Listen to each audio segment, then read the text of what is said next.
President Buhari in South Korea to participate in the first World War Summit in Seoul.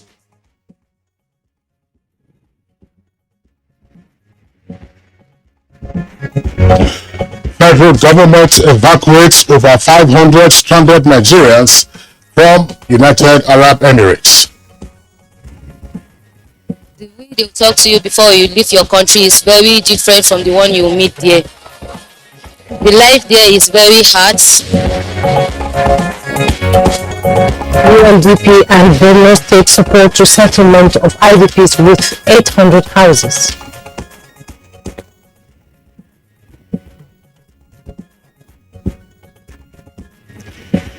From Good Morning Nigeria today, we shall discuss APC's action plan for a better Nigeria, plus your pension and you.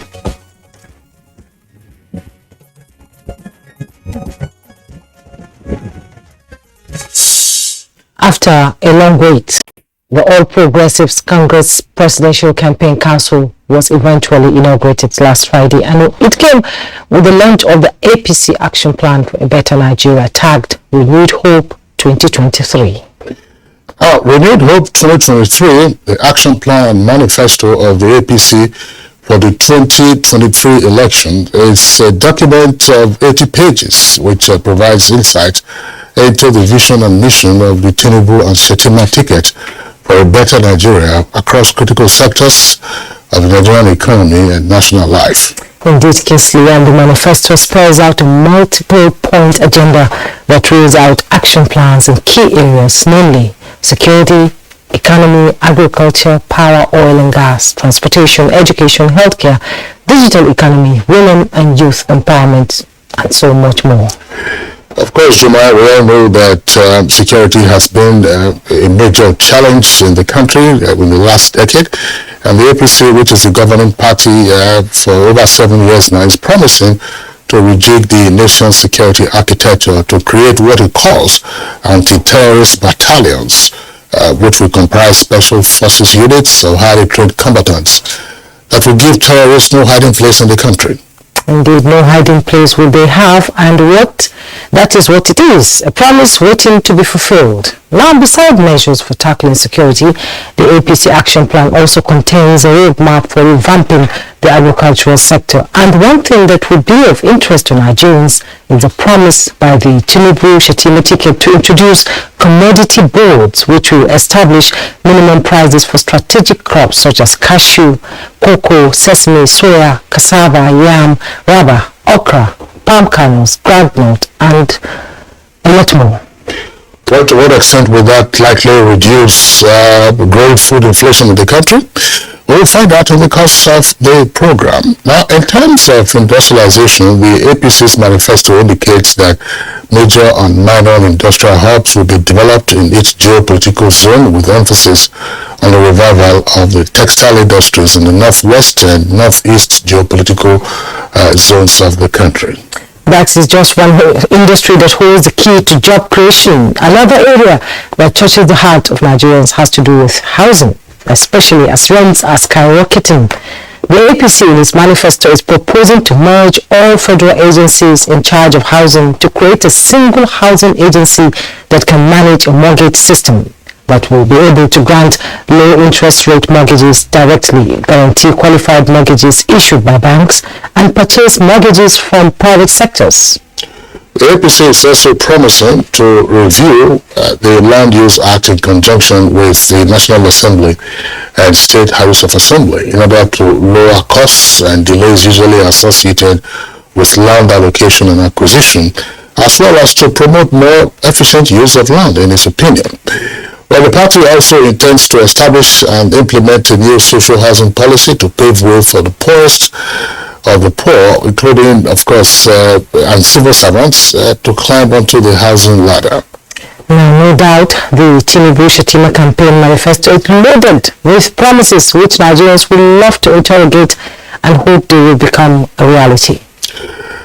Well, the manifesto has, as always, been generating mixed reactions from Nigerians, particularly the opposition parties. Again, what is the plan of the Tinubu-Shettima ticket for power supply in Nigeria? Curbing crude oil theft, subsidy removal, transportation, education, and indeed other sectors.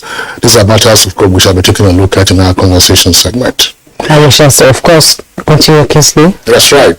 We're taking a look at that. We also have a second topic, which deals with your pension and you. What are the issues around pension that you should be concerned about? My name is Kingsley Osadolo, and I welcome you to this edition of Good Morning Nigeria. And I also join my colleague Kingsley and welcome you to Good Morning Nigeria. We are live on the network service of the NTA. We have our complimentary segment, but don't forget we have our news review with Comfort Ahmadu. Good morning, Comfort. Good morning, Jumai and Kingsley. Good morning, Nigerians. Now here are the news highlights. President Muhammadu Buhari is in Seoul, the Republic of South Korea, ahead of the first World Bio Summit. State House correspondent at the Musambo reports that the summit with the theme "The Future of Vaccines and Biohealth" is jointly organized by the Republic of Korea and the World Health Organization.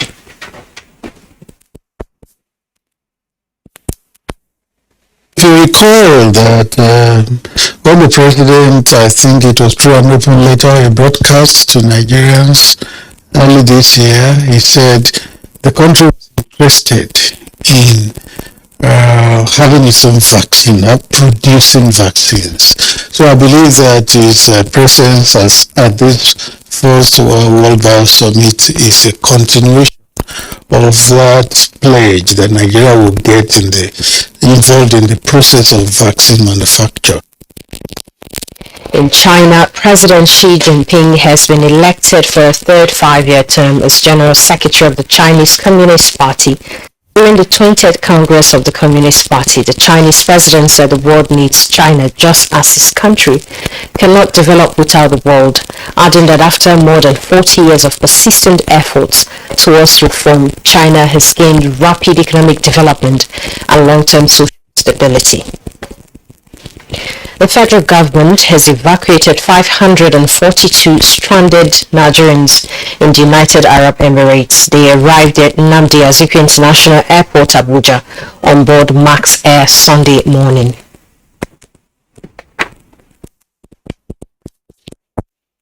The life there is very hard. Please kindly advise others that are planning to travel. Let them know that there is no place like home. The Department of State Services says it is aware and has received several inquiries relating to the security advisory issued by the U.S. Embassy in Abuja, while advising that necessary precautions are taken by all and sundry. The service enjoins Nigerians to remain alert and assist security agencies with useful information regarding threats and suspicious criminal acts around them. Meanwhile, the service calls for calm as it is working with other security agencies and stakeholders to maintain peace and order in and around Abuja. Nigerians' unity in diversity is an invaluable asset every Nigerian needs to guard jealously, irrespective of ethnic and political affiliations.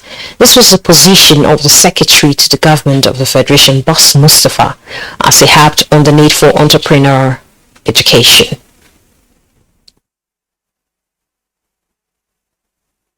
I don't want us to lose that, because this is what is keeping us where we are. And that is what is going to inform the future trajectory of our community. How many of our people are skilled?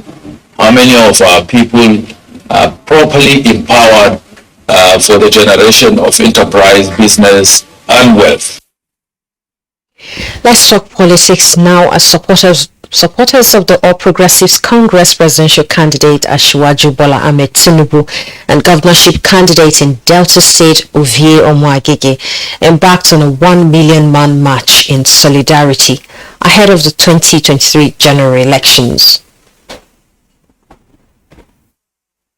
I said that there's no APC in data paper. You can see the mallet crowd all over the place because they have seen the antecedents. Also, supporters and stakeholders of the Social Democratic Party in Rivers State held a 1 million man march to support the party's governorship candidate, Senator Magnus Abe. Labour Party presidential candidate Peter Obi has appealed to the federal government and international community to intervene in the current flood situation that has affected some parts of the country. The presidential hopeful was on a sympathy visit to Bayelsa State to assess the level of devastation.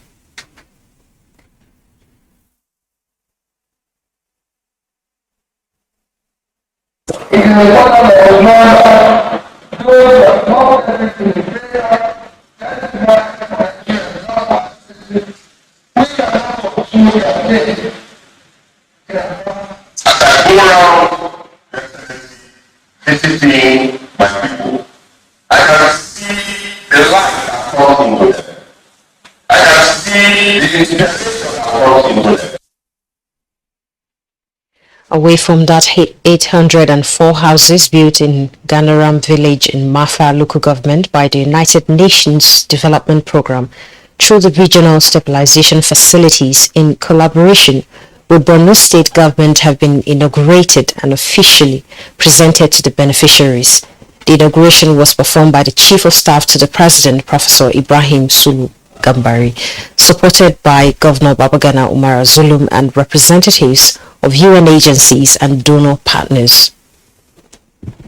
It is committed to ensuring that the remaining internally displaced persons camps that are living in the areas will employ inshallah in the next 1 or 2 years. That's the news for now. Good Morning Nigeria continues with Jumai and Kingsley after this commercial break. Please don't go away. Watching Good Morning Nigeria on the network service of the NTA. Next on the program is Business News with Alika Opanachi Aru. The president stated this at the Presidential Commissioning of Pinnacle's Oil and Gas Limited, Lekki Free Trade Zone Terminal in Lagos. He urged oil and gas operators to take advantage of the ongoing reforms in the oil and gas industry as enshrined in the Petroleum Industry Act, adding that his administration will be looking forward to more investments in the sector. While commending Pinnacle Oil and Gas Limited for the investments, he notes that the use of the facility will ease congestion at the Apapa area and reduce the cost of petroleum product distribution and delivery, as well as creating job opportunities for the masses and contributing to the overall economic well-being of the country. Meanwhile, the Central Bank of Nigeria and the Nigerian Interbank Settlement System (PLC) launches National Domestic Card Scheme for Nigeria. The Central Bank of Nigeria, in line with its mandate to promote stability, inclusion and growth in the financial and payment system, is pleased to announce the introduction of a National Domestic Card Scheme effective from January 16, 2023. With Business News, Alika Opanachi Arua. Many thanks, Alika, for the business package on Good Morning Nigeria. Up next for us now is Newspaper Review.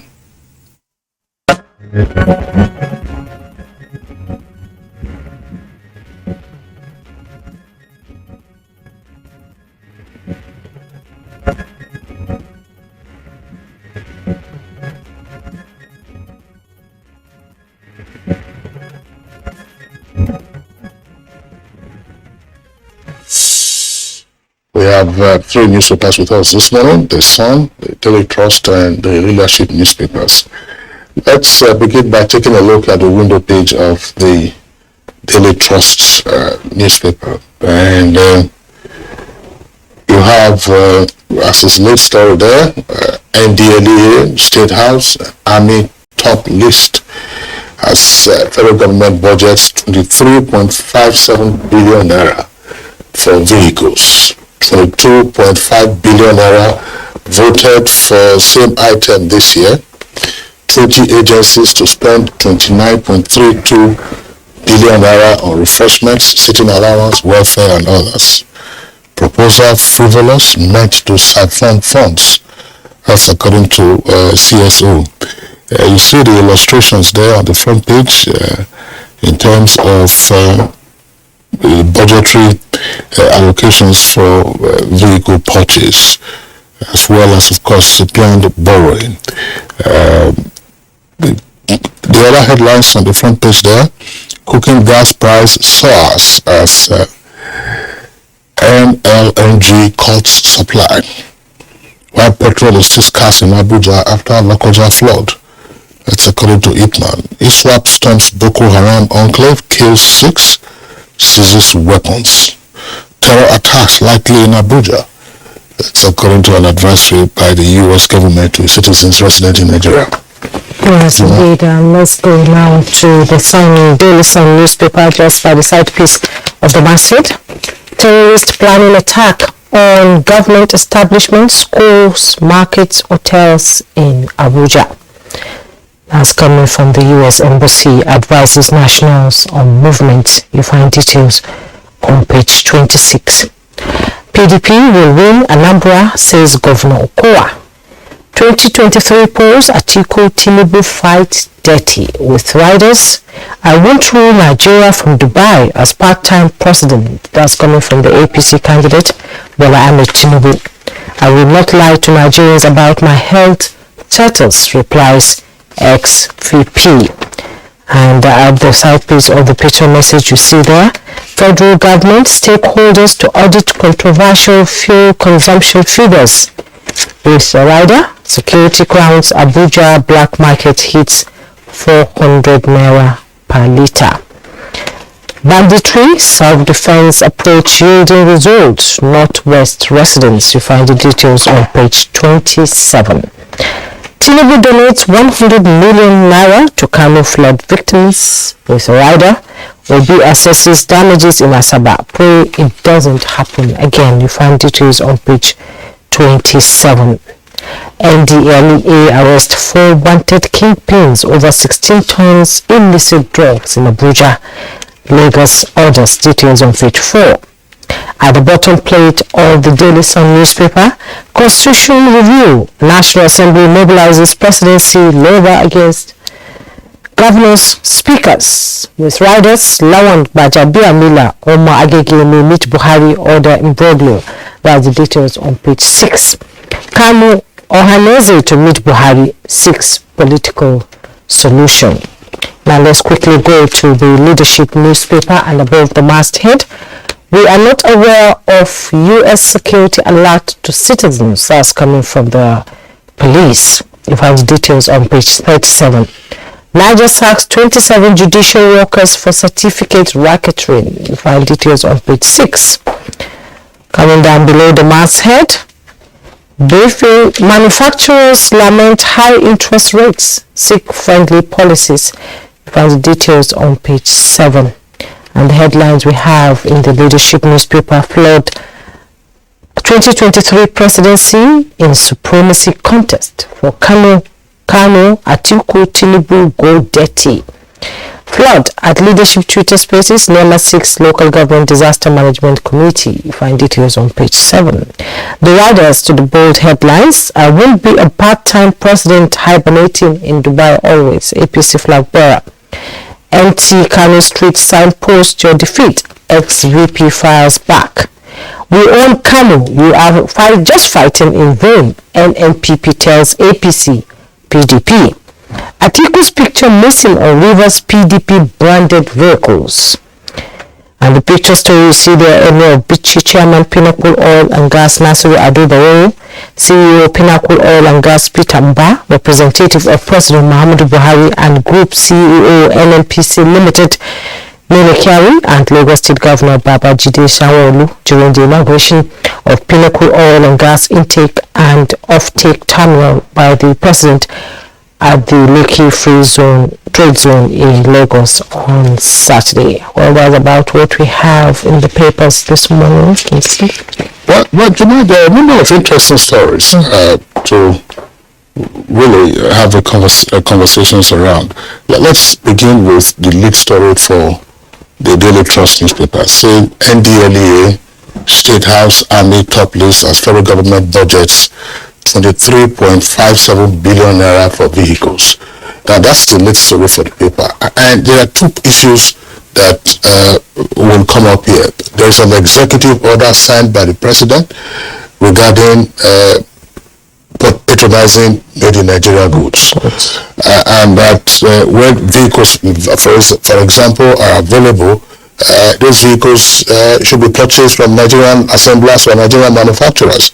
For the military, I have seen, our studios are not such a great distance here from the defense headquarters. You see locally made vehicles by Innocent, for instance, being used by the military and some of them by generals. So that is something to go. But my main concern, and I believe that this is something that Nigerians should also be concerned about. I recall that even in the 1970s, when we were still having the oil boom, the Obasanjo military administration introduced low profile, where the head of state was using a 504. A 504. So what is the specification for official vehicles in Nigeria?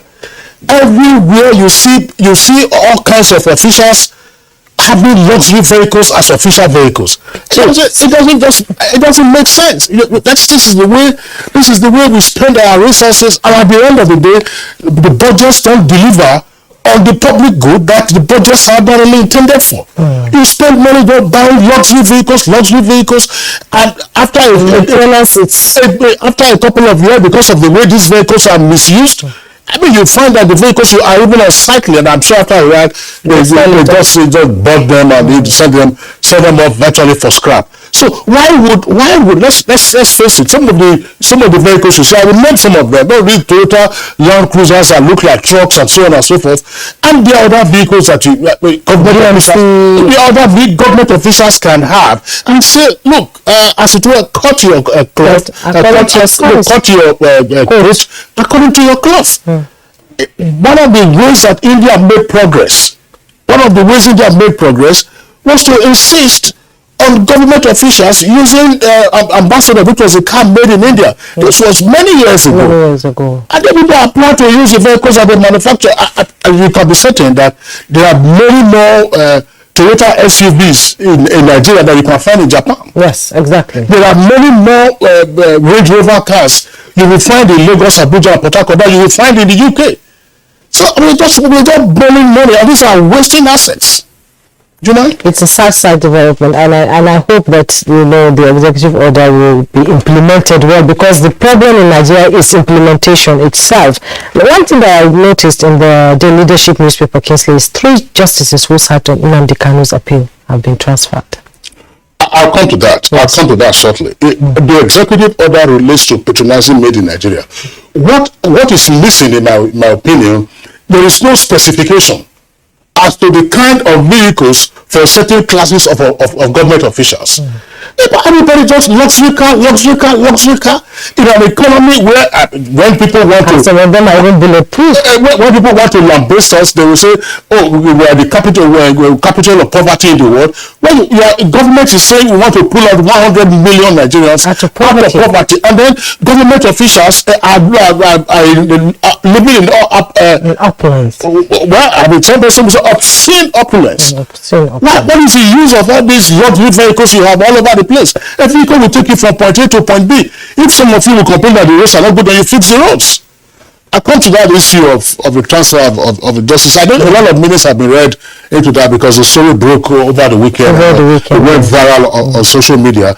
Some say the federal government transferred the justices. It is the federal government has no business with the deployment of justices, either of the High Court or of the Court of Appeal or of the Supreme Court. It is the business of the administrative head of the Court of Appeal, who is the president of the Court of Appeal, to deploy and redeploy justices sitting in various divisions of the court. It may very well be that they have finished, they have served their tenure, their tour of duty for that particular division of the country. You rotate them. It's not as if you are posted to a particular division and then it becomes a chief justice tool for you.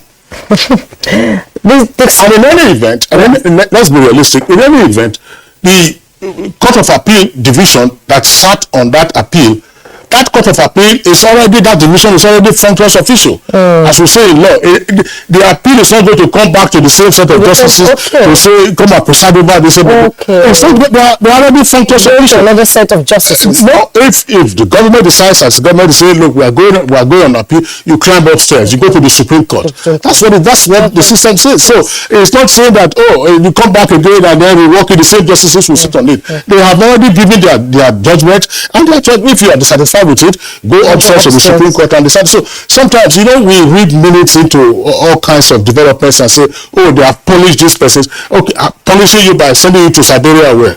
While we're talking about the executive order, manufacturers are also lamenting high interest rates.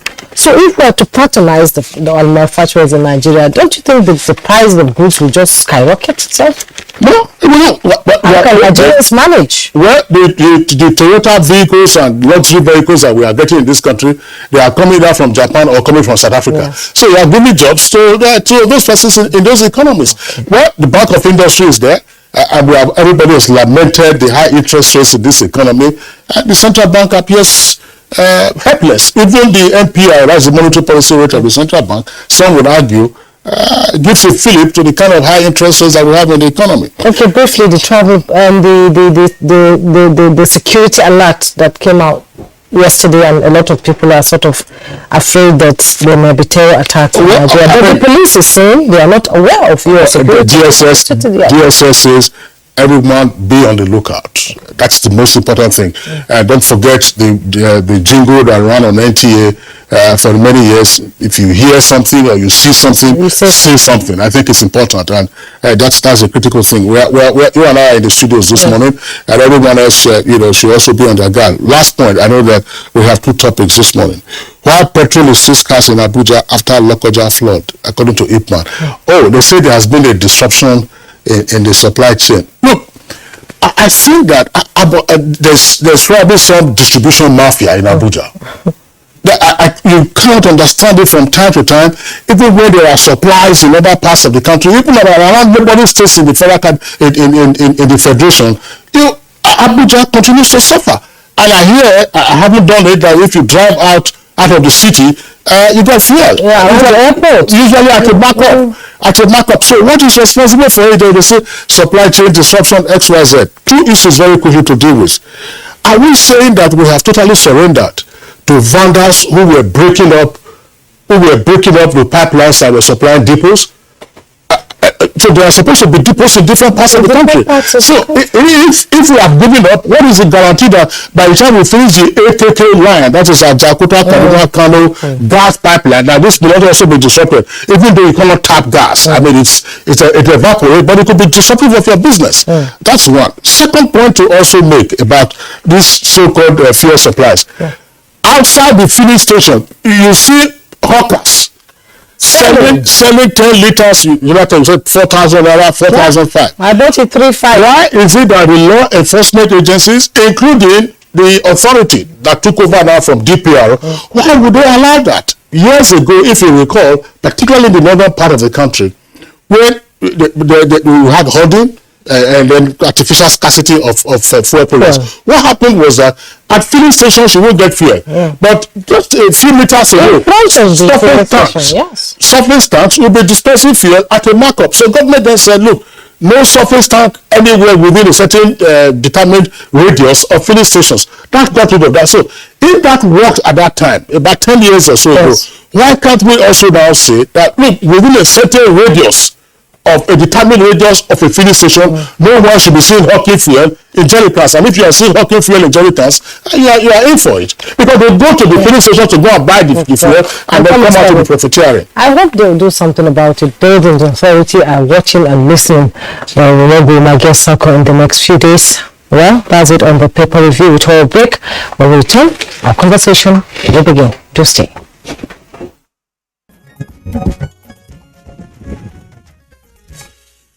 After a long wait, the presidential candidate of the All Progressives Congress (APC), Bola Ahmed Tinubu, released his manifesto titled Renewed Hope 2023 Action Plan for a Better Nigeria.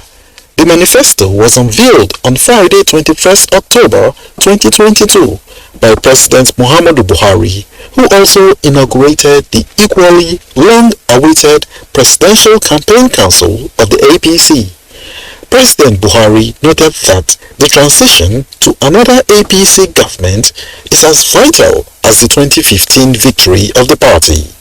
The 80-page policy document of APC's Tinubu-Shettima presidential ticket highlights security, economy, agriculture, power, oil and gas, transportation, and education. Understandably, the document has generated mixed reactions from different quarters across the country. While some have lauded some of the initiatives in the document, others have described it as lacking in specifics. Experts have identified some key areas in the manifesto, such as in the area of security. In the education sector, the manifesto is proposing boards to manage federally owned primary and secondary schools. The boards will reserve membership spaces and decision-making power for members of the local communities. In the textile industry, the manifesto is proposing to create new industrial hubs in the northwest and northeast that will focus on textiles. The manifesto's mortgage system has been particularly hailed by many across different political parties. The manifesto is proposing to merge all federal agencies in charge of housing to create a single housing agency that can manage a mortgage system. The manifesto also proposes the introduction of commodity boards to establish minimum prices for strategic crops. This, it maintains, will guarantee minimum incomes for farmers. On oil subsidy, the manifesto aims to remove subsidy in phases and ensuring that local refining capacity will meet domestic consumption needs. While pledging to continue the massive social investment programs of the Buhari administration, the APC presidential candidate promises huge investments in sports, entertainment and culture, as well as youth empowerment and entrepreneurship to expand job opportunities for millions of Nigerian youths. Guests on the program will be speaking to the manifesto of the APC presidential candidate shortly.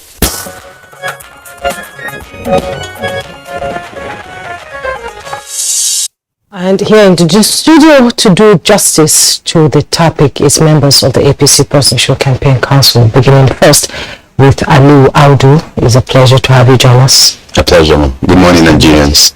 And Ayo Akanji, member APC Presidential Council. Thanks for joining us. Thank you very much. Good morning, Nigeria. Wow. Also here with us in the studios this morning is Onyinye Nweke. She's also a member of the APC Presidential Campaign Council. We're glad to have you this morning. Thank you for having us. Alu, although of course you're familiar face on Good Morning Nigeria. Yes, in the past, and today we are glad to welcome you. Thank you. Along with the other members of your the APC Presidential Campaign Council. But tell us something.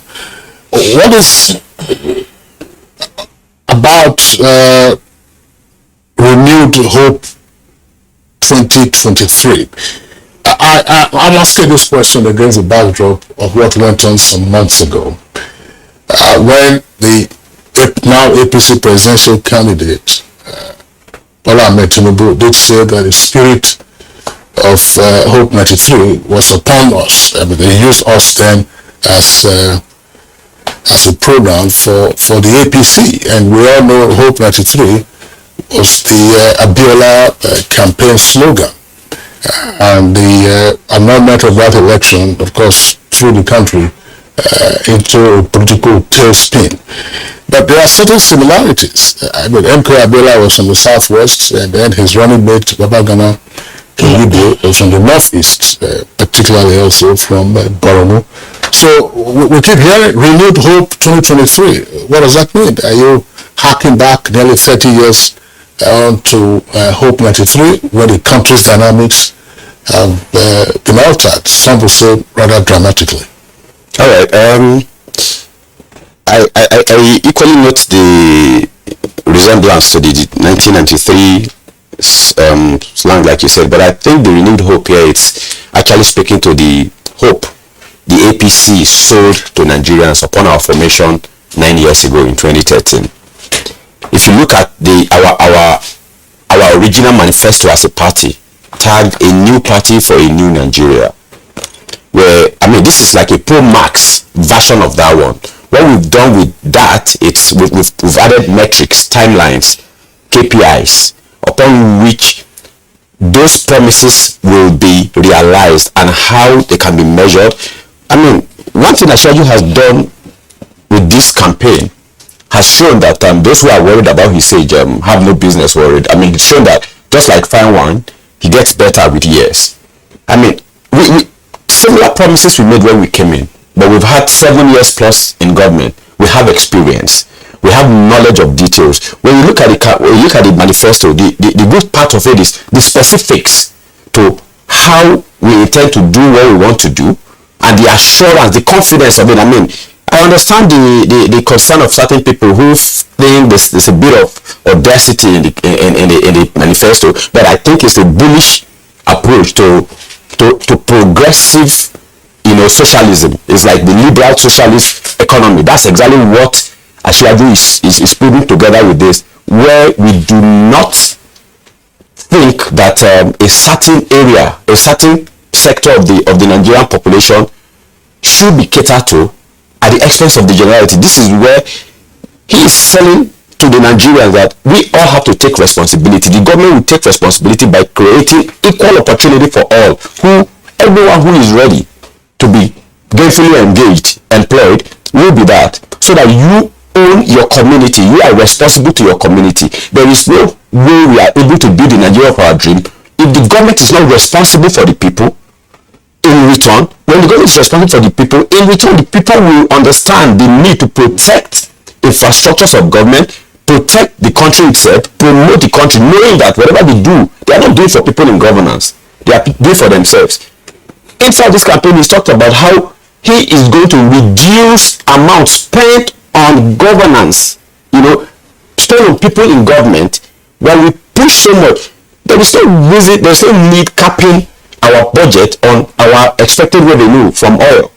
We should open up our budget to capture what needs to be done to generate jobs, what needs to be done to create that atmosphere where everybody's got something to do, then to add value. And to do this, you will only limit yourself if you limit all of your plans to what you are going to get from one product, and it will be at the expense of the other sectors of the economy.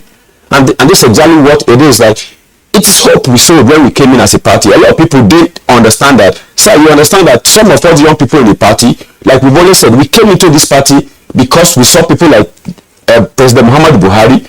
We were young when he was military head of state, but we understood the discipline that he brought into governance then, along with his two IC then, General Tunde Idiabo. Then we have been able to follow politics and governance from the 90s, and our return to the Fourth Republic. We've seen what Ashwaju was able to do in Lagos when he took over from Marwa in 99. We know the state of Lagos. We know what it was when he got to 2000, when he landed over. We've seen what transition, continuity has done to Lagos. So we are saying that these are the people who brought us in, and the way our party was run in the previous years, we're not comfortable with it. That's why we came out through various groups. We had APC rebel, because we know for us to be able to deliver to the Nigerian people, we need to hold ourselves accountable. That was what we did within our own party. We held the party leaders accountable. We told them we had millions of young people out there who are looking forward to a better Nigeria. I mean, it pains us that we lose our contemporaries every day.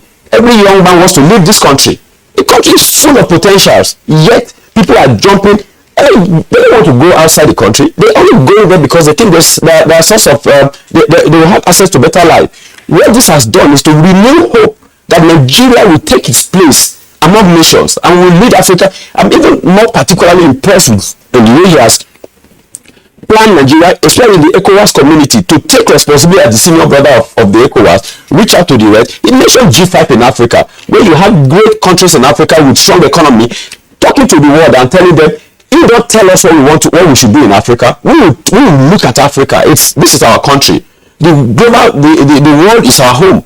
Africa is our home. We will get the best out of Africa for ourselves while ensuring that we do not harm Mother Earth itself. Yes, Ali, we'll be coming to that in the course of the program. We have like more than an hour to discuss in depth the manifesto. Let me now come to Ayo. Ayo, the manifesto spells out a multiple point agenda, action plans in all key areas of governance, from security, economy, agriculture, power, and so much more.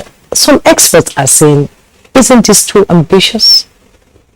That's how you take. Well, it's their right to say he's so ambitious, but we already know that Asuwaju Bola Ahmed Tinubu is a very ambitious person.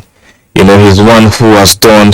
When in Lagos, when they came in government in '99, Obasanjo called Lagos a glorified ghetto.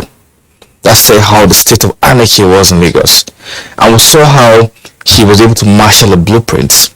He was able to marshal a team. You see, statecraft is like playing football. You have a coach who has 11 players. And everybody has a role to play. A goalkeeper, a defense, an attacker. So he was able to assemble amount of people who he felt could be able to drive the plan of transformation of Lagos away from a glorified ghetto as a capital to a prosperous one. And within 2 terms of 8 years, he built a plan. He built a blueprint and ensured that his successors were able to also continue on that blueprint. And we've been seeing the transformation. Now today Lagos is fifth largest economy in Africa, and then I think in a few years time is projected to come to second or third. So that's for a state. Now we're hoping that if he can do that blueprint for Lagos, now he has the opportunity by Nigerians electing him as their president come February 2023. We should be able to see a grand plan for the country at that level. Also, it's very important to note that the current president has been able, he has been able to build a very intimidating foundation that whoever succeeds him is going to be so lucky. Security, economy, infrastructure, across board. Is it naval? Is it ocean economy? There's everywhere he had been able to do something very fundamental there. So when you come on board, you're going to build on that foundation, and this is part of what the action plan talks about having an anti-terrorist battalion. It's almost like having special forces.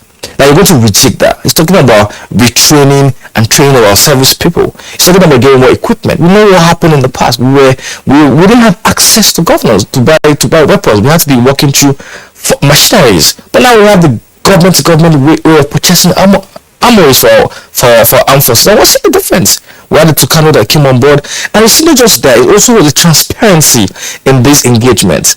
When the president took about $1 billion in the ex-code accounts, he had to get the support of NEC.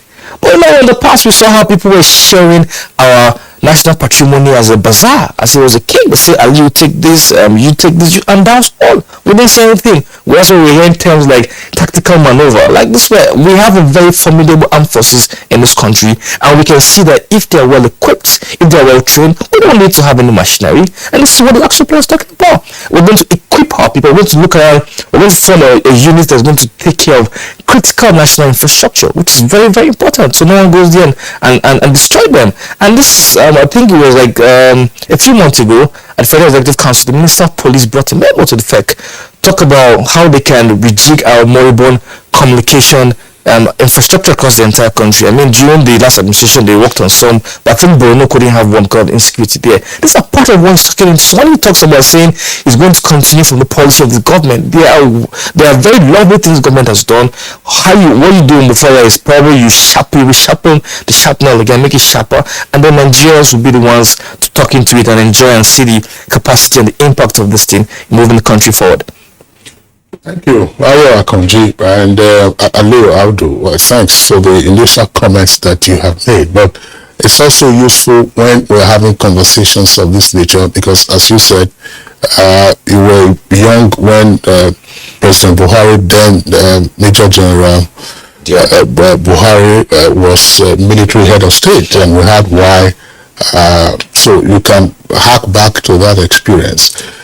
Now, I've heard some of the comments made about the state of Lagos by 1999. The last military administrator of Lagos was Brigadier General Buba Marwa, who today is chairman of NDLEA. And I'm sure that he will have this opportunity someday to respond to some of the claims that have been made about Lagos being rotten and so on and so forth. Before him was Olagunsoye Ilola, who was a colonel. He was also military administrator, and each of them, if you consider the number of years for which each of them governed Lagos, it was pretty tiny periods.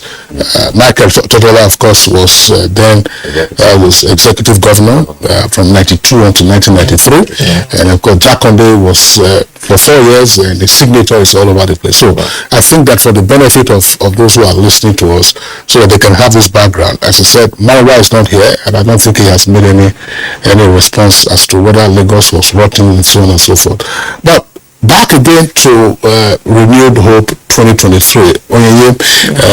My question is coming to you. Ali Audu says there is an organic linkage between the hope that APC represented at its foundation in 2013, it's 9 years ago, to what the APC is now presenting to the electorate for next year's general elections. So, ahead of the 2015 elections, the slogan of the APC then was change. Ahead of the 2019 election, the slogan of the APC was next level. Consolidation. Now we are seeing for 2023, Renewed Hope 2023. On the basis of what Aliu said, Renewed Hope 2023, is this also an invitation to the electorate to scrutinize the gains or the misses of change at next level so we can make an informed decision? Yes.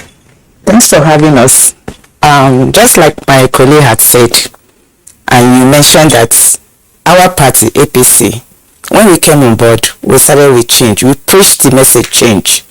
And everybody understands what change is all about. It comes with a lot of works that could make some people very uncomfortable and comfortable, depending on the side of the baggage you are from. Here we come with a change, and then we move to the next level. The next level would assume to be that whatever we've achieved during the time of the change that we preached, we need to move it to the next level. And Nigerians have seen that particular transaction from the change to the next level. We started building the foundation, started preaching to people that there is change that we've come with, and people should understand that change comes with a lot of pains. It comes with a lot of, because when you ask to move from a particular place to another, you will definitely feel some kind of dissatisfactions, so to speak. And but then when you progress further, you understand that there is need for you to sustain on the gains of what you've achieved coming from that change agenda, and that is what we call next level. And then we are moving into what we call renewed hope. What is renewed hope? There is what we've built over years, that we have come with hope. We've done change and we've moved to next level, and then we've given Nigerians that hope. But we need to add some things to that hope. We need to touch on some things we have not been able to touch. We need to add some things that that has reflected with times and direction of period that we are in, and that is that renewed hope. What are we talking about? When we talk about the security, creation of job, youth empowerment, and every other thing that our manifesto in Renewed Hope have talked about, we are only saying that in those points that we've raised, we are going to re-energize, we are going to retouch, and we are going to add more to what has been missing from the change to the next level, and then the renewed hope. So we are bringing that message of renewed hope to Nigeria, that we have not, move out of what we've planned for Nigerians. It's still under that line. We came all the way from change to the next level, and then the renewed hope. The renewed hope in the sense that in security, we are going to do more of what we've done in the past 7 years. We are going to do more in what we've done in creation of jobs. We're going to do more in what we call allowing the young youth into the governance of this nation. And in all of our renewed hope, it was captured and was broken down to that level that everybody understood that this government is a focused government that intends to give Nigerians what they actually deserve. Indeed, Chumi, I'm glad that all of you are young people, and it shows that the APC government is of course, they are young people. Are you young people?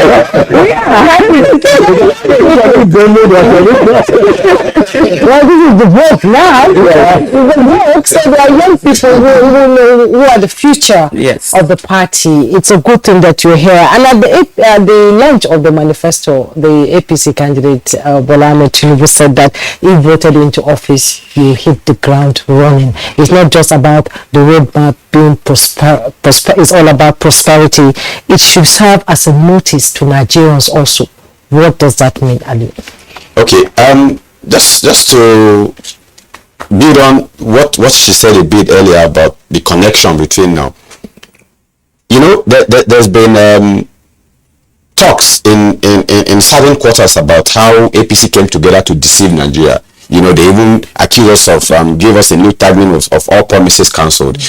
Yes, I would say we're a bit naive in most of those promises we made while we're coming in, and of course that was because we were determined to change the story of Nigeria. I mean, we knew where we were headed. We knew, looking at the figures between 2005 and 2014. The minimum amount of money shared between the three tiers of government was about 30-point-something billion per annum.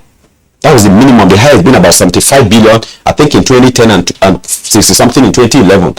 So much money. I mean, this 9 years period of 2006 to 2014, or about 8 years, was the richest period of our national lives. But when we look back, there's nothing to show for it. I mean, upon that possibility was across all tiers of government. Across all tiers of government. Across all political parties. No, that was where I said from fact. It wasn't one party, but we know the party at the center takes responsibility for the country. And if you look at this, you actually talk about how he's going to. The beauty of this renewed hope is the fact that he's made it from the top to the community. In the education, he talked about setting up boards to manage federally controlled primary and secondary school that will have members of that board from the community, so that the standard sets will be maintained. There are a series of feedback mechanisms to the government. Then there is that connection. The one area I think I will admit that as a party we failed, we didn't do as well as we should have done in the last 7 years is communication with Nigerians. We have not communicated enough. Some of the challenges we are faced with are not, most of them are not our doing. The global economy is suffering. The countries that have run well for centuries, the America, the Great Britain, France, Germany, they're all suffering. I mean, there's protests everywhere in France. We know what happened to Sri Lanka. We know what Americans are doing. A gallon of fuel goes for about $4-point-something. Staple food have increased astronomically all over the world. I mean, it is not easy that the whole world was shut down for 1 year for pandemic, and we expect that we'll just come back for it. But the good part of that for Nigeria was the fact that prior to this happening, President Muhammadu Buhari closed our borders to importation of certain, especially rice, and that gave the local manufacturers, our farmers, the ability, and we saw the collaboration between Lagos and Kebbi with Lake Rice. That gave our local farmers. Look at Kano, for instance. You easily tell that what we have now, we have closed the gap in terms of demand and supply for rice in the country. And as we continue to do this, 20 standard mills within this period of 5 years, 20 standard rice mills in Kano alone came up and are alive and are active right now. So what it means is we have done so much, but we were not able to carry Nigerians along. We were not able to inform them. We were not able to bring them into what we are doing, the challenges we are facing, and the way they are supposed to play. Like Onye rightly said, change management is a tough one. I mean, humans literally have resistance to change. That's a natural law. So if you are going to bring this change, we're used to where, like my brother I said, where our money from oil didn't even come back into our coffers. It went into different accounts before they bring us what is left of it. And when that comes in, I mean, it was shared among individuals. We saw people buying private jets. We saw people buying yachts. We saw people buying properties all around the country and outside the country at the expense of the ordinary citizen. But in the last 7 years plus, with so little, as a matter of fact, this government has earned between 2015 and 2020, less than what the previous government earned between 2010 and 2011. What we earned between 2015 and 2020 had been less than what they earned in 2 years alone. What are the numbers? About 135 billion was earned between 2010 and 2011. That was what was shared among the 3 tiers of government. But between 2015 and 2019, we haven't earned as much as that. But what have we done? We've been able to put infrastructures like railways, even the Abuja Kaduna rail, we had to renegotiate and complete it. That would have been a point for the previous government to campaign with, but they couldn't even do it despite being in so much money. But we have done that. Not just about the railways. We have the Itape Ajakuta. Let's call Itape Wari. Moving on. Then we saw federal roads being attended to. We saw just about the expressway. So a lot has been done. In our economy, a lot has been done. But the rocks, where we're coming from, even letting this show. So what we have done with the renewed hope is saying, we know we gave hope. We were not, messing around when we gave that. We meant it. But there were challenges we have faced. But we have learnt better now. We are better equipped. And that was why many of us who understood what it is, we stood that we needed to have the right candidate who has the competence, the capacity, the antecedents. So, like this, what he said, when you look at this true page to page, actually, reference Lagos. Talk with the advantage of having someone like him as a presidential candidate, because you can even say, people are saying, oh, it's audacious, how is he going to get the money to do this? But I trust Asiwaju, who was able to marshal those projects in Lagos without federal allocation for nearly a tenure to do this, because he knows how to activate the financial market. And in this plan, we have said that we are going to limit our foreign loans. We are going to, if we must, it is going to be put on projects where we can regenerate money to finance, to service those loans. But most importantly, we're going to look within our local economy. We're going to look at the local players to invest. We know Asiwaju and bonds. He introduced it into governance. When he did it was called all sorts of names. But everybody is going for it now. The country and the federal government, even before our government, this is what he talks about: effectiveness. He talks about not just taxing. When we're facing problem, we decide to increase taxes. No. And the honesty in this plan is, he did mention some things about areas we could have done better, especially in our economy, like some of those monetary policies. Give attention more to fiscal methodology than those monetary, because it has only one channel. And even at best, it's only able to keep you where you are. But this is a progressive socialist economy, what he has planned here, which means everybody has the part to play in it, and everybody benefits from it. And for that reason, everybody preserves and open up what we can do. And it's to the benefit of every citizen of the country. Okay, Ali Aldo, thank you very much for the points that you have raised. But again, just to underscore an issue, the federal government always issued sovereign bonds in the past. So it is the states that then began to imitate Lagos when Lagos went for bonds. We always had sovereign debts, whether you issued treasury bills or you issued sovereign bonds. But one point I would like us to also address from the Renewed Hope document is the proposal for the creation of an anti-terrorist battalion squad. Battalions. How is this likely to work? You may not be a security expert, but let me invite your attention to something. Under President Goodluck Jonathan, there was a claim that the administration had set up anti-terrorist squads, and that these anti-terrorist squads were actually hit squads for the regime, which wasn't true. So how will this work this time? Well, this time around, we have a problem that we need to deal with. Terrorism is taking an international dimension, and we can see how it's being localized back here in the country. We can see the different cells. We can see ISWAP placing allegiance to ISIS. We can see what's happening in the Sahel. We can see what's happening in Mali, in Burkina Faso.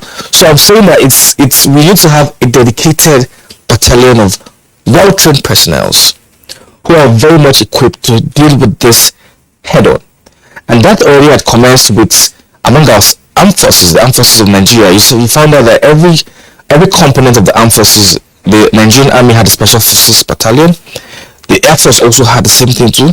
The Navy has the SPS and then the Special Forces. So I think now you're going to have a fusion all of this as a special one. It's going to be a standalone battalion, where you have the regular corps from the armed forces, military, intelligence, signal, all in the operations, and then you have those who come specifically to come into these units. And by doing that, it's going to help us because we have our foreign partners we work with. They share intelligence with us, they do training with us, and then they give us all they give us all the updated things we require to fight these people head on. So with this, is going to say, okay, fine, if I choose to join the special anti-terrorist battalion, I'm ready to be deployed to any of the theater of operations for this.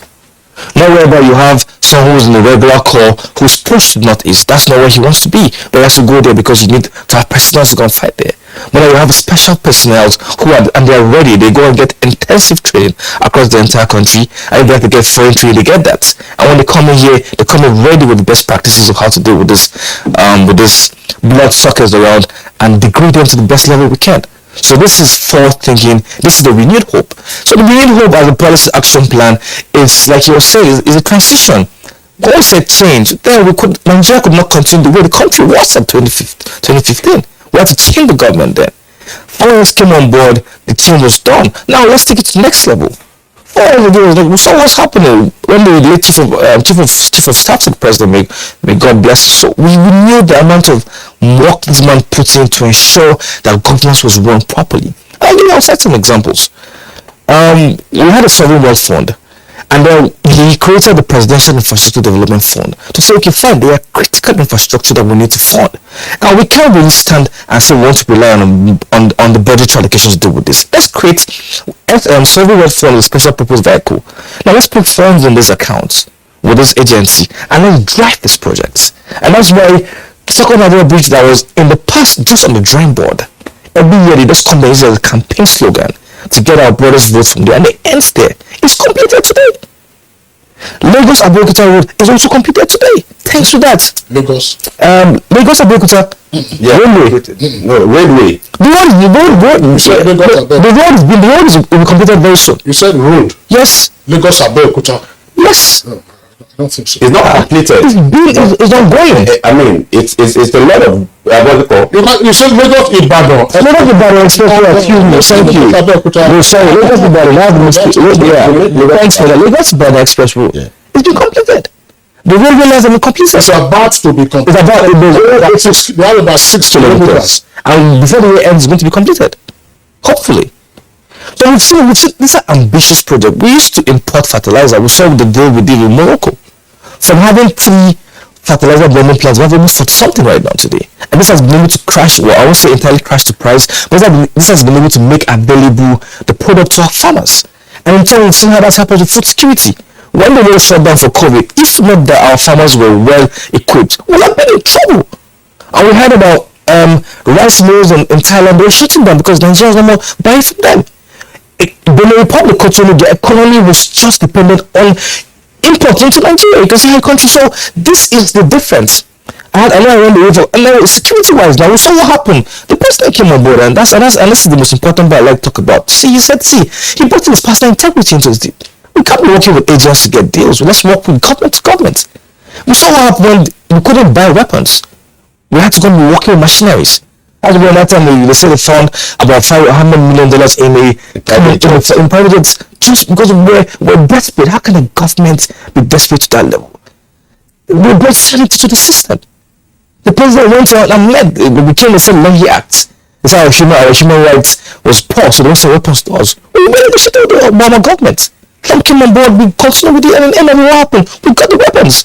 We have the support to Carlos now, there are 12 of them, and they've been a game changer for us. So I'm saying going forward, these are things that the administration of Presidents Ahmed Bola and Tinubu, by the grace of God, Nigerians will elect as president, will continue on. We saw how it happened. It was the same. We saw how at a point in time we were not attacking states with our neighbors. How do you fight a terrorist when your neighbors don't communicate with you, when the president of both countries don't speak? It has to take former president of France, François Hollande, to invite our president, then president, and the other president to Paris to discuss. I remember when the president of President Paul Kagame was so rude about it. So this is the departure. Let's get this clear. I know you spoke about this. My question is coming to you. Okay. You are also familiar with what some people say, that in the early stages there was so much reference to the preceding administrations and blaming the previous party. That's to say that the view was always to look at the rear view mirror rather than focusing on what would lie ahead. So what is it that lies ahead of Nigerians that they should expect? To say, in spite of everything, renewed hope 2023, this is what it means. Okay, just like I emphasized in my last reference, renewed hope. It brings a lot of things that will keep Nigeria more engaging to what the government is bringing on. First, there are a lot of things that are still ongoing that needed to be finished in terms of infrastructures and all that. For example, we have our second Niger bridge, which is almost very completed. And we also have, completed, but there are little things that are still fixing, the interchange routes and all that. Yeah. Those ones, because I went to that part of the country last week and I saw the level of work they've done. That one is almost, let me just say, maybe 97% completed. So the 3% is what we're expecting. We also have the Onitsha Enugu Expressway. Work is ongoing there. This is a project that had been left for God knows. I'm from Anambra State, and that express road, passes through my town.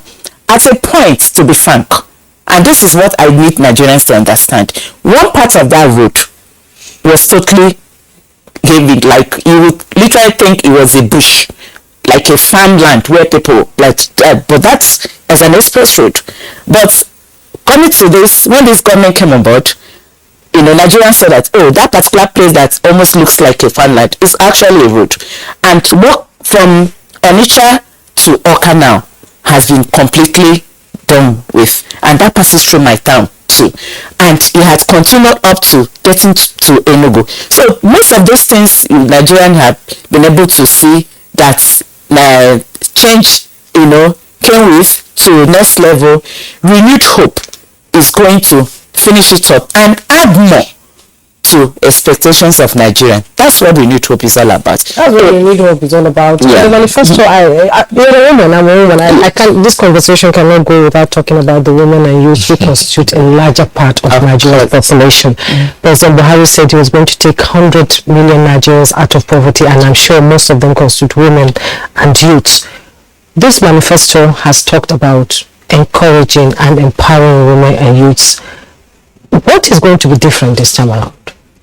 Well, what's going to be different is the same renewed hope that is going to give to women and the youths. And when we talk about women, if you go by the percentage of the number of women we have in Nigeria, we constitute a large number of women in terms of everywhere we can think of, in terms of voting and all that. So I think, and I know our next incoming president, by his grace of God, is going to look into that, because he would never neglect that sector of or that proponent of people, 35% affirmation that actually gave him the votes, because we are promising Jagaban that women are going to turn in a mass to give him that number of votes that he needed to move to the next point of his life. And so he's promising us something in return, because this time around we were saying that we're not going to just go in to do it without we have negotiated, and that negotiation is coming in terms of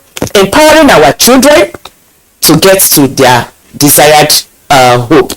That's renewed hope, and also giving us that opportunity to excel in various offices, because like it or not, women are the foundation of a family, and we have been able to show that in various families across board. So whenever we see women in office, you will definitely see a different kind of views that will come out from there and results. So from all we have seen and we know, Tinubu being the president, women across Nigeria are going to smile, and that is what I can assure you. Thanks a lot. Aldo, let's come back to you.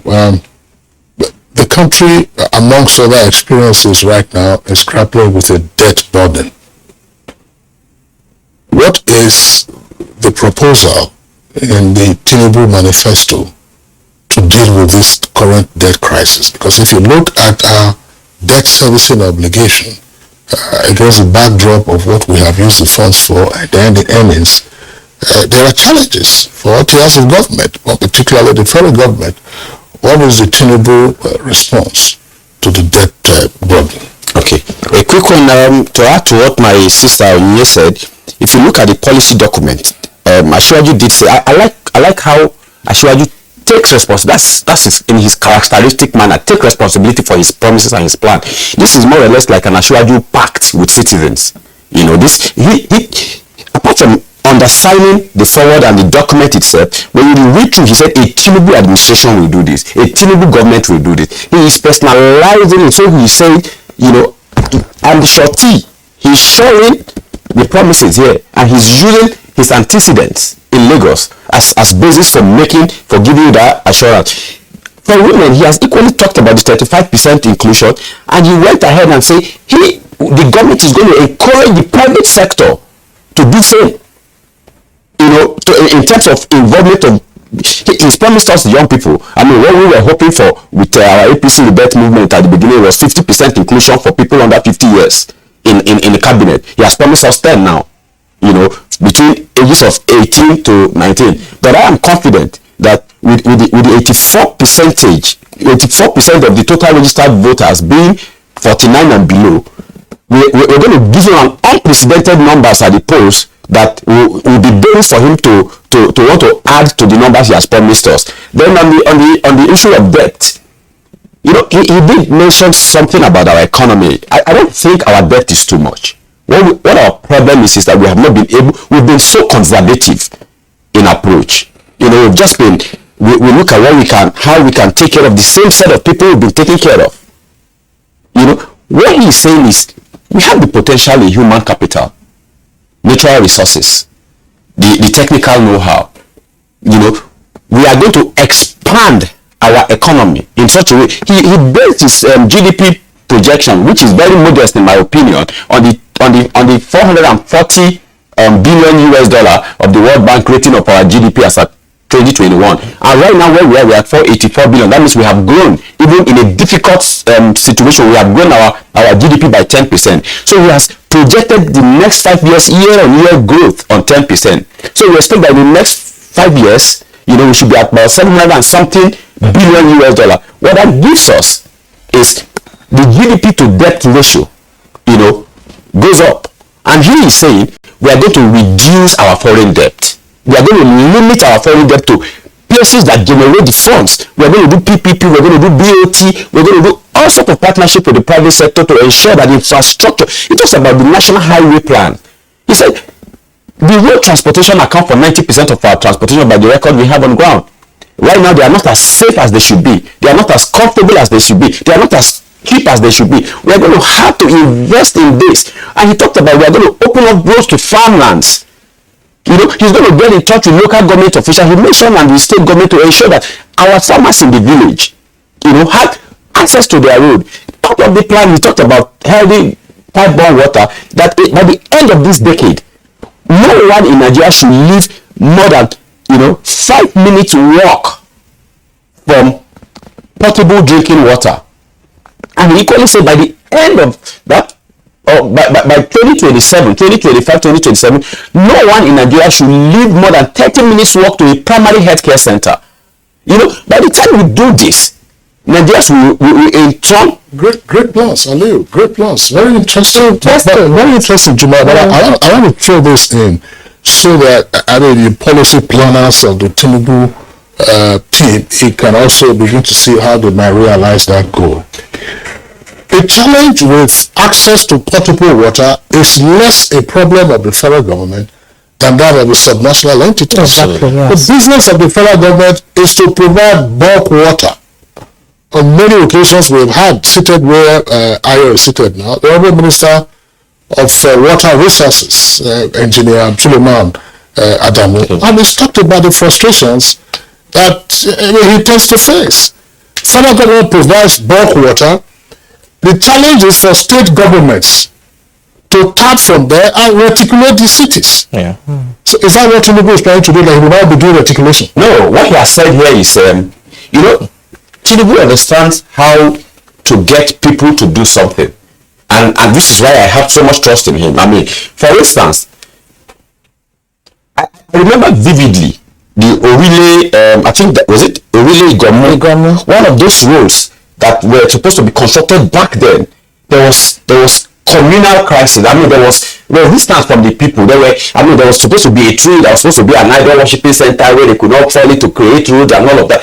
He has said he will incentivize the state governments and the local governments to get this done.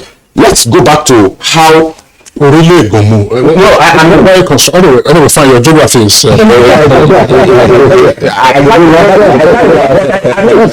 remember that particularly, like, with what you're pursuing, what I'm saying is getting the right to say it. Exactly, get incentive, and he has said it that he's going to incentivize the private sector. He's going to incentivize the international brands. I mean, we are going to stop importation of non-essential items into the country, and we are going to do this by increasing tariffs, processing costs, and what's it called? Incentivizing global brands to set up manufacturing plants in the country. I'm coming to that. Talking about global brands setting up manufacturing companies in the country, all this cannot be possible without the power sector to make it an enabling environment for these industries to come. Some industries have left Nigeria because of power, failure and malfunctioning. Their equipment's getting bad because of the malfunctioning of our power sector. How will this government, if it comes into office, if voted into office, will be able to address it and bring back most of these foreign companies that left? So when voted into office, I am confident that I think currently we have about 12,000. I mean, our installed capacity is about 12,000 megawatts, and our production capacity is somewhere around 7 to 8. Yes. But when we actually distribute to homes, it's less than 4, 5, about 4.5 or thereabout. So what this plan has said is the first thing to do is to ensure that while we are expanding our capacity, we have the Mambila Power Project that is coming on. Then there are other projects that are going to be, done. We need to take what we currently produce. We need to take them to homes as much as possible. Then, how do we do this? He's talked about how we're going to ensure that no house, upon construction of your house, you apply for meter. And it's going to be easy. Currently, even with a house, applying for meter, it can be nightmare. But he said we are going to incentivize that in such a way that we will have meter manufacturing plants in Nigeria, where we are going to have metered. So if what you use is metered, you'll be able to control what you consume. Then the discos are able to make money from the power that is given to them. So the transmission will be able to improve on that. We know, as far as concerned, we know what he did with Aero. We know what he did with AIPP in Alausa and Marina. The fall of the federal government restriction and everything. Our power issue is not just in the technical know-how. We need to change our excellent laws on power generation, transmission, and production and distribution. And he has mentioned that here. So with that done, even when we are able to, if we are able to do 80% of our installed capacity in terms of production, and we are able to do 80% of our production in terms of distribution to homes and offices, then will be way better than where we are currently. Those are the things he's speaking on, and he's talking about it in ways that is realistic. Basically, incentivizing this move every step of the way. People will feel the need to get involved. He's done it in Lagos, so we are sure that he will do it at the national level. All right, Audu, thank you very much for the points that you have raised. But sometimes these things get thrown in, and then it looks like you have to destone the rice so that you can have a good meal. Aaron, you mentioned when Aaron collapsed in 2001. At the time, it was the worst corporate failure in American history. Yes. So let's recognize that. But I want to come back to Ireland very quickly. Yeah, it's talked about growing the GDP about 10% 10% on an annual basis over a 5-year period, and then of course ramping this up. What are the drivers of the economy that will be targeted for this purpose? Yes, I think it's going to be stimulating the economy. We know that we are running a mono economy. We've seen what he's been able to do with Lagos. Like I understand the point you're trying to say, which was that before he came on board as governor of Lagos, there are other governments that were there, but government is a continuum. So you come in and you continue from where others stop, and then you can either reject what they are doing to make it better. We saw what he did with first of all, you see, we have an over-bloated federal government. So how do you reject the economy? You have to ensure that you can resize that part of the government so that you will have more money going for capital projects rather than recurrent.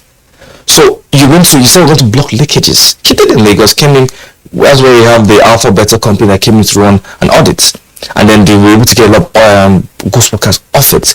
But now coming back to the GDP growth here is that one, we need to look around to see how we can consume what we eat. It's talking about that. We have the arable lands. So how do you get farmers to go in there and ensure that we can begin to invest so much in that regard that we don't have to spend so much forex importing product that we can actually produce here? That's where that talks into backward integration. Now having people coming to build what we need back here, factories like you were talking about. So this will actually stimulate the economy and ensure that we don't have to, and we can even export things outside in more forex, and then our naira gets better and then gets stronger. Indeed.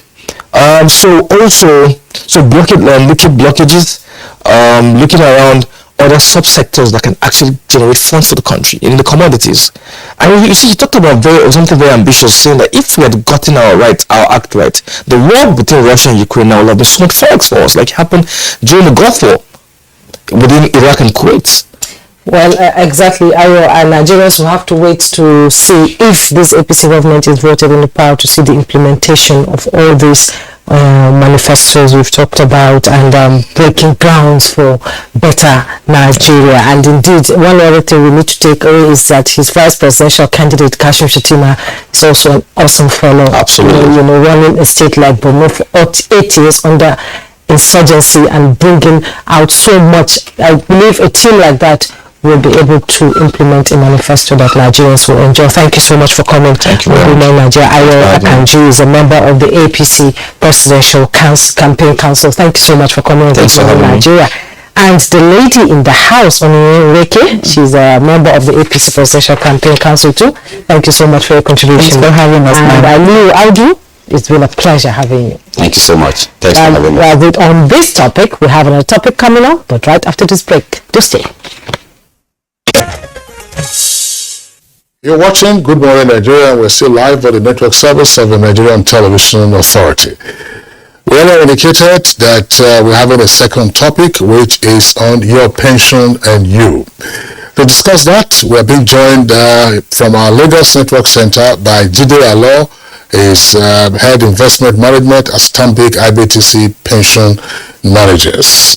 Jide Alo, we're glad to have you on the program this morning.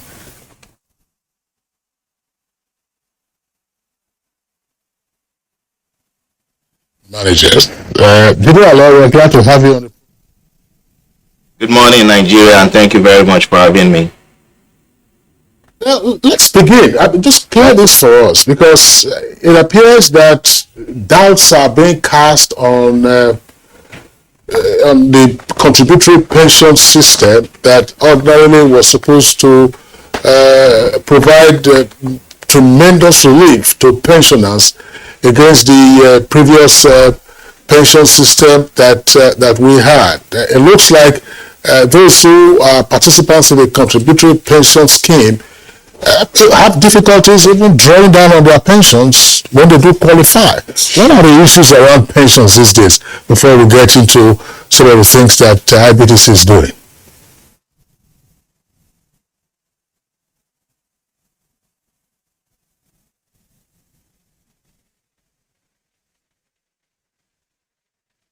Okay, thank you very much, Kingsley. So as Stanbic IBTC pension managers, we ensure that our retirees receive their pensions at the middle of every month. The pensions are paid about the 15th day of every month, right? And even as the industry, I'm not aware that there are challenges with people receiving their monthly pension payments. Now, it's also important to understand that there is a process in place to ensure that when you retire, you don't have to wait before your pension contribution starts flowing in. Now, what do I mean? For instance, we ensure that we hold pre-retirement seminars. For people who are about 2 years to retirement, there will be seminars across the nation to ensure that we educate them on the documents they need to present, ensuring that their accounts are properly updated. For instance, there's an ongoing process across the industry which is called data recapture, which aims to ensure that all pension fund administrators have the right records of the contributors on file. Now, those are the things that would ensure that when somebody eventually retires, that's not the point where you would discover that, oh, your age on file and the age on the documents you are presenting does not align, or there is a name mismatch, and all those kind of challenges. Those are typically what leads to delay in concluding the process that will allow retirees to be able to draw on their pension. So my point this morning is that if we do the right thing as pension contributors, ensuring that our records are up to date, we show up for seminars towards retirement to ensure that we are educated regarding critical developments in the industry, then when you retire and you submit the document, it should be a straight-through process, no azus whatsoever, towards ensuring you get your pension, you get your pensions on a monthly basis thereafter. Well, Mr. Gigi, apart from the frustration some pensioners have been, talking about, retirees that have left the service, a lot of people are also interested in what happens to their pension funds. What do IBTC do with their pension fund? How do their pension contributions generate, interest for them?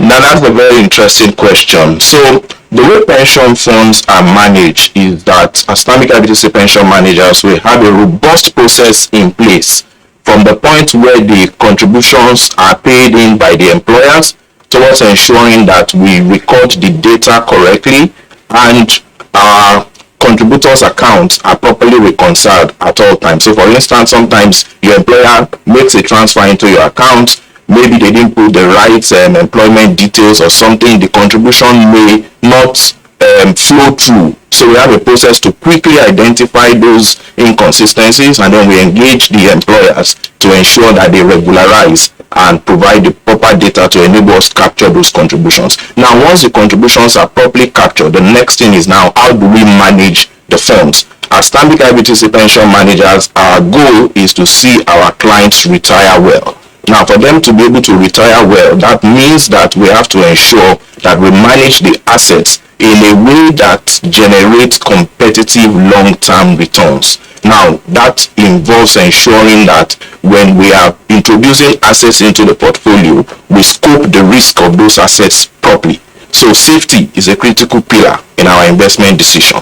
Now, the other point is that there are various funds in the industry. For instance, we manage 6 public funds at Islamic IBTC pension managers. Now, each of those funds have their unique risk profile. So it's important for contributors to ensure that they are in the appropriate fund. Now, if you are watching us this morning and you are not even sure the fund you are in, or you don't even know why you are in that particular fund, I will encourage you this morning to engage your pension fund administrator. Let them guide you towards ensuring that you are in the appropriate fund. Now, once a contributor is in the appropriate fund and we make those decisions on the assets that we're investing in, we also ensure that the risk profile of the assets fits the risk of that fund. And then we ensure ultimately that we are monitoring those assets. Of course, just like the conversations we've been having this morning on Good Morning Nigeria, there are macroeconomic factors that actually impact on the assets that we invest in. So we ensure that we are reading those drivers in the economy, and where there is a need to make a change, we are making those appropriate changes towards ensuring that the funds continue to deliver long-term returns. So for instance, our legacy funds, the Fund 2 and Fund 4, have generated over 400% returns each for from inception to date. That's how we are ensuring that our contributors are receiving value for their pension contributions. Judith, thank you very much for your explanation. But again, for the benefit of our viewers, just walk us through the process. Two of the aspects. One, for those who are in formal employment, and therefore the checkoff can easily be captured for the employer's contribution and then the employee's own contribution. At what point does the retiree begin to access? Because as I asked earlier, some persons are having challenges accessing their annuity, once they retired. Some have to wait for a year or longer. And then for those who are self-employed, how does it work?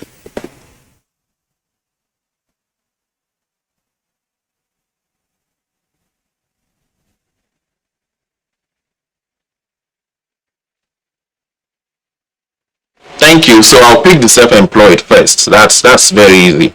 For those who are self-employed, their contributions come into what we call a micro pension scheme.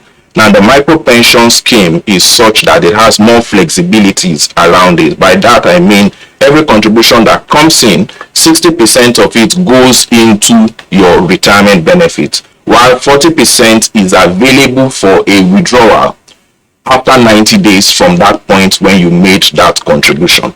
So that's an additional benefit for those who are in the informal sector. You can actually assess your contribution 90 days after you have made the contribution, should you have a need to do so.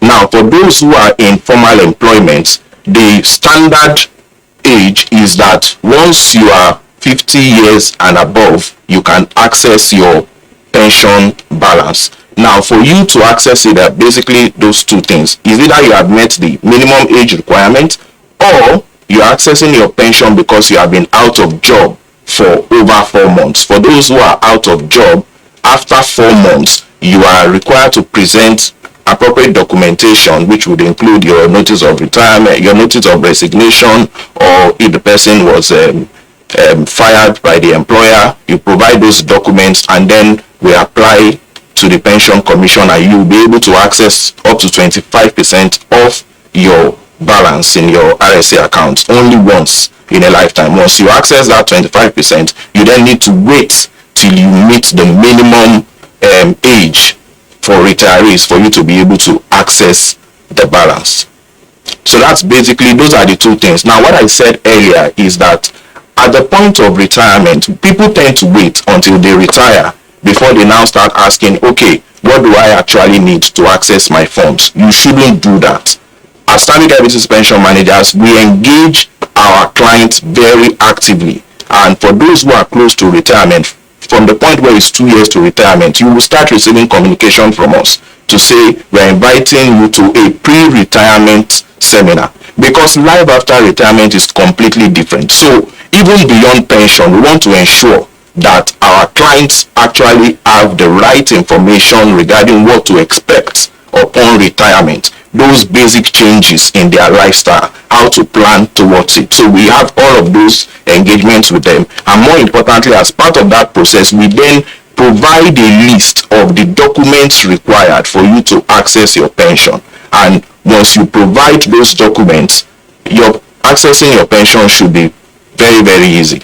There shouldn't be any challenge with it at all. It just goes through the process where pension commission would verify those documents that have been presented, and they will give us approval for us to be disbursing the funds into your account. Obviously, there are basically 2 points of access. There is what you call the lump sum payment, and then there is the monthly pension that you then can receive. And of course, there is also an option for those who may want to subscribe into an annuity program. All of those interactions will take place with your pension fund administrator once you notify them that you are about to retire or you have retired.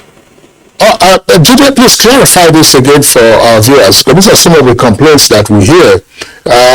I'm sure that it is not to all would-be retirees that you send your communication to that will then respond to your invitation to attend a seminar. Some of them just wait until retirement hits them and then they are out. They turn 60 or 35 years in service and then they are out. All this documentation that you are asking for, what kind of documents? Because sometimes the pension fund managers also send out congratulatory messages even before the person is 60 or 35 years old. Today is your birthday. Congratulations. We wish you the very best. So you already have a record. So if the person turns 60, what else is the person supposed to do?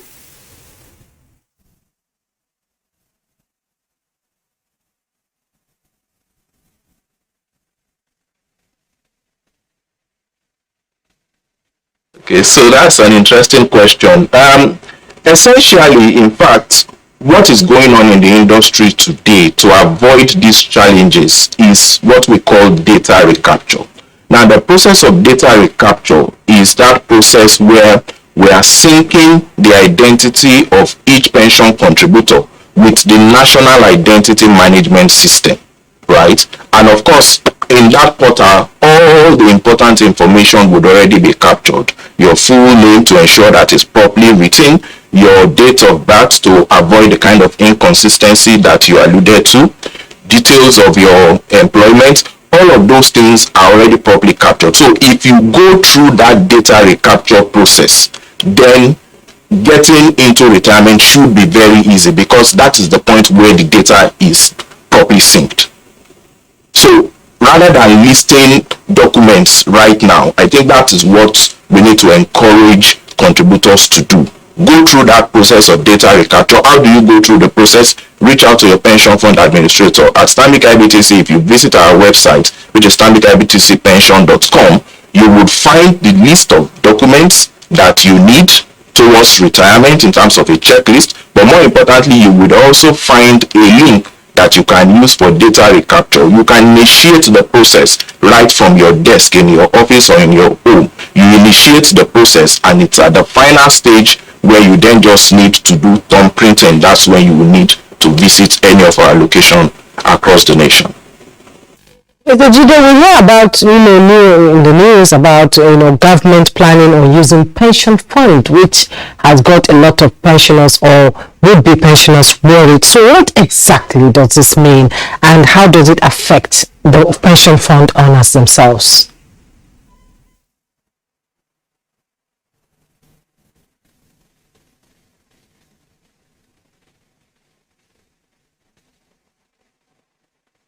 Thank you very much. That's an interesting question. So I would say that there's a lot of sensational news in the public, particularly on the social media platforms, regarding the fact that government is trying to access pension funds. Now, to allay the fears of our audience this morning, the first thing we need to know is that pension funds assets are already fully invested. They are not sitting in cash somewhere in one bank account where by fiat or by one swift policy somebody can come and access them. That is not the case. The investments that we make in federal government securities, and today there is about 64% of pension fund assets are invested in federal government securities, which are federal government bonds or treasury bills. Now, those investments are contractual obligations. Contractual in the sense that they have a fixed interest rate or coupon, and they also have definite maturity dates, right? So it's money that you know and you can plan for. You know the interest that it is earning. You know when you are going to receive your principal upon maturity. That is the kind of investment interaction that we have with the federal government. So the money is not sitting in cash for a new policy to alter it. Now, the other thing to note is that across the world, pension funds invest in sovereign instruments, whether it's US, whether it's Canada, whether it's South Africa.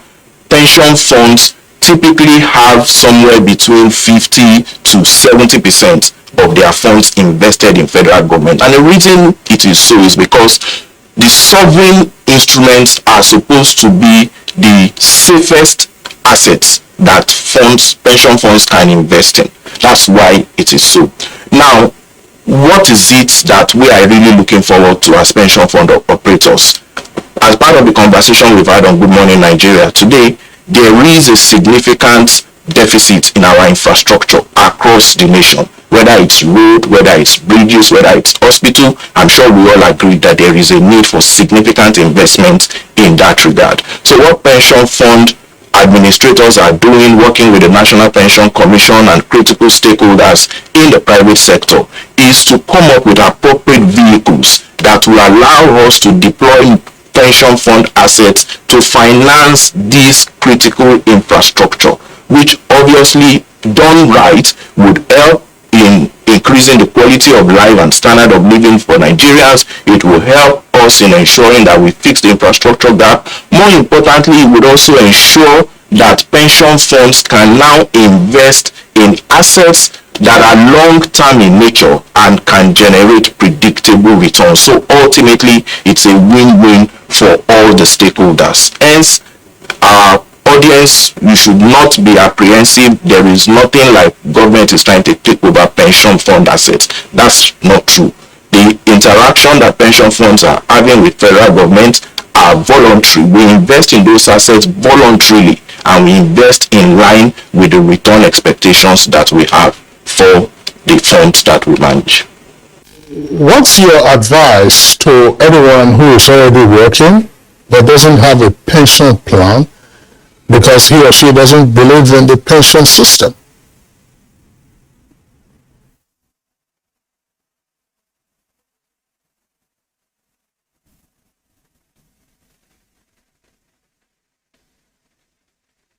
If you're in that category this morning, I would say, without mincing words, that you are doing a great disservice to yourself by not being part of the national pension scheme if indeed you qualify. And everybody qualifies, because you can be in the informal sector where you make voluntary contribution into your pension scheme, or you can be in the formal sector where, in collaboration with your employer, you make monthly contribution into the pension scheme. Now, the scheme is not perfect, we agree.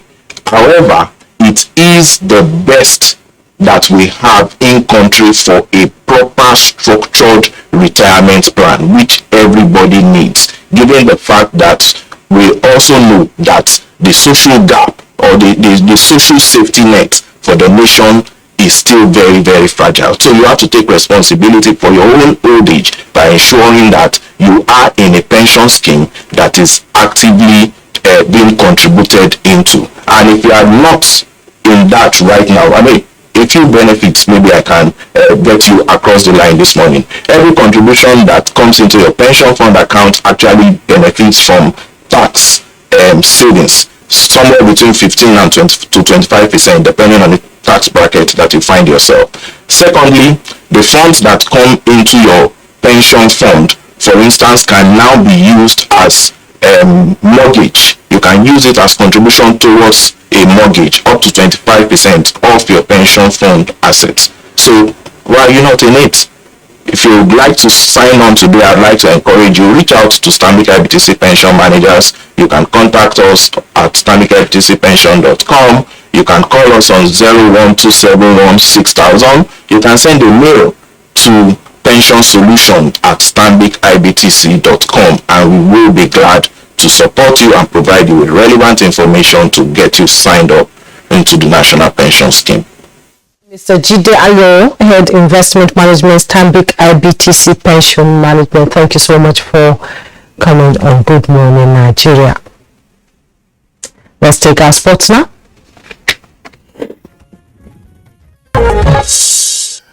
That's been Good Morning Nigeria for today. Join us again tomorrow for another package. Same time, 7 in the morning. Look after yourselves, and Kingsley is hello. And I am Jim Yusuf. Do have a great day.